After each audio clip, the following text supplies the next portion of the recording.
नमस्कार, मैं कविता निर्वाण और आप जुड़ चुके हैं मेरे चैनल @inspire721 से। आज जो मेरा टॉपिक ऑफ डिस्कशन है वो है central drug standard control organisation. अक्सर एग्ज़ाम में देखा गया है कि जो इम्पोर्टेंट ऑर्गेनाइजेशंस रहती हैं जो कि अक्सर चर्चा में रहती हैं, उन पे क्वेश्चन पुटअप होते हैं। जैसे कि क्या क्वेश्चन किस तरीके से हैं, जैसे क्या ये ऑर्गेनाइजेशन स्टैच्यूटरी ऑर्गेनाइजेशन है, क्या ये नॉन स्टैच्यूटरी ऑर्गेनाइजेशन है, फलानी ऑर्गेनाइजेशन कौन सी मिनिस्ट्री के अंडर में आती है, उसके क्या फंक्शंस होते हैं, तो ये जानना ज़रूरी हो जाता है। अभी जैसे कोविड का टाइम रहा तो बहुत जो ministry of health and family welfare की ऑर्गेनाइजेशंस हैं वो बहुत न्यूज़पेपर में बहुत डिस्कशन में रही। अभी भी रिसेंटली जैसे कि कभी ना कभी आ ही जाता है central drug standard control organisation या फिर drugs controller general of India के बारे में अक्सर डिस्कशन में रहता है। तो एग्जाम पॉइंट ऑफ व्यू से central drug standard control organisation, जिसको मैंने शॉर्ट फॉर्म में लिख दिया है CDSCO, क्या जाने एग्जाम के पर्सपेक्टिव से, तो ये एक सेंट्रल ड्रग अथॉरिटी है या फिर ये कह लीजिए कि ये स्टैच्यूटरी ऑर्गेनाइजेशन है सरकार की, मतलब नॉन कॉन्स्टिट्यूशनल ऑर्गेनाइजेशन है जो कि अपने फंक्शन कौन से एक्ट के तहत परफॉर्म करती है, ड्रग्स एंड कॉस्मेटिक एक्ट 1940। इसी को ही मैंने इंग्लिश में अनुवाद करके यहाँ पे लिखा है।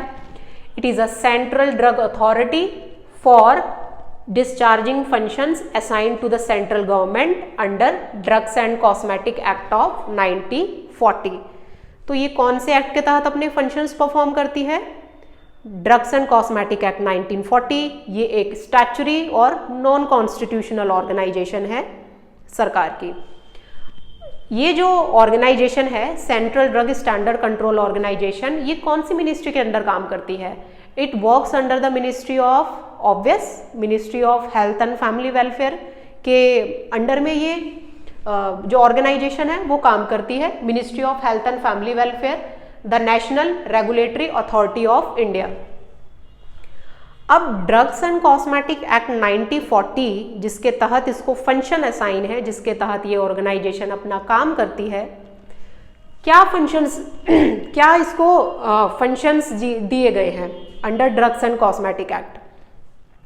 तो पहला है, इस ऑर्गेनाइजेशन का जो वर्क है, रिस्पॉन्सिबल है अप्रूवल ऑफ ड्रग्स का मतलब है वैक्सीन्स या मेडिसिन्स, अप्रूवल करना ड्रग्स को। कंडक्ट क्लिनिकल ट्रायल्स होते हैं ना भाई, कोई भी वैक्सीन ऐसे ही नहीं आ जाती कि बनाई डायरेक्ट लगा दी भाई, पहले ट्रायल्स होते हैं ना उसके, तो कुछ स्टैंडर्ड सेट किए जाते हैं, ट्रायल्स होते हैं, पहले उनको किसी पे ट्रायल किया जाता है तभी तो वो वैक्सीन आती है। तो ट्रायल्स को कंडक्ट करना, ड्रग्स को अप्रूवल करना, ले डाउन, और भाई ऐसे थोड़ी ना बन जाएगी ड्रग्स जो है, वैक्सीन है, जो मेडिसिन है, ऐसे थोड़ी ना बन जाती हैं, उनके कुछ स्टैंडर्ड सेट करने होते हैं ना।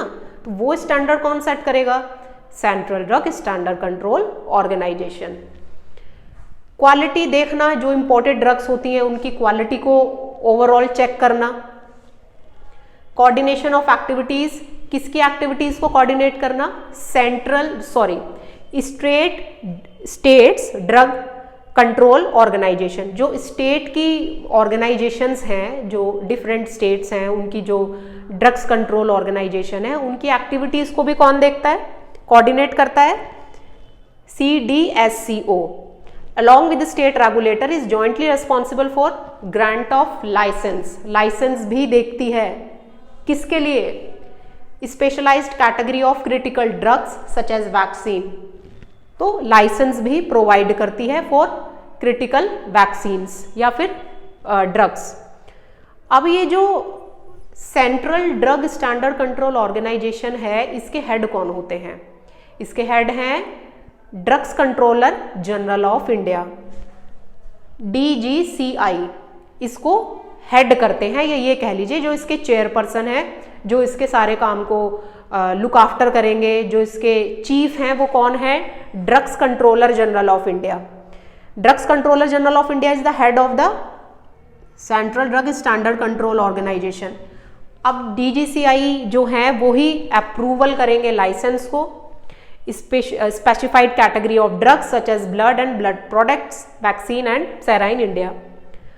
अब जो drugs controller general of India है ना, इनका ये भी काम होता है कि कौन सी ड्रग्स मैन्युफैक्चर होगी, उसके सेल को देखना, उसके डिस्ट्रीब्यूशन को देखना और किस तरह की इंपोर्ट होगी। तो बेसिकली एक लाइन में कहें, what drugs have to be imported, what drugs have to be manufactured, in what way they have to be sell, in what way they have to be distributed. ये सारा कौन decide करता है? Drugs controller general of India. Set standard for manufacturing, sale, import, distribution of drugs in India. अभी जो हैं drugs controller general of India जो कि उत्तर प्रदेश से हैं, तो वो कहाँ से हैं? उनका नाम क्या है? राजीव रघुवंशी। राजीव रघुवंशी अभी presently drugs controller general of India के हेड हैं, उनका नाम है। तो ये पूरा हो गया central drug standard control organisation के बारे में।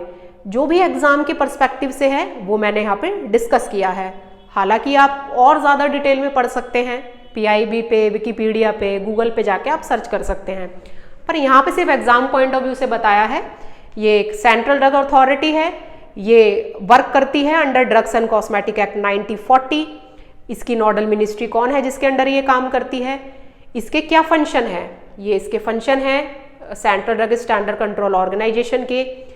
कौन हेड करता है central drug standard control organisation को? कौन हेड करता है? Drug controller general of India, जिनका क्या काम है और जिनका क्या नाम है। तो ये सारा डिस्कस हो गया। मैं आशा करती हूँ आपको central drug standard control organisation मेरे इस छोटे से लेक्चर के थ्रू आपको समझ आई होगी। आपकी कोई क्वेरी है तो आप मुझे कमेंट बॉक्स में फर्दर बता सकते हैं। Thank you.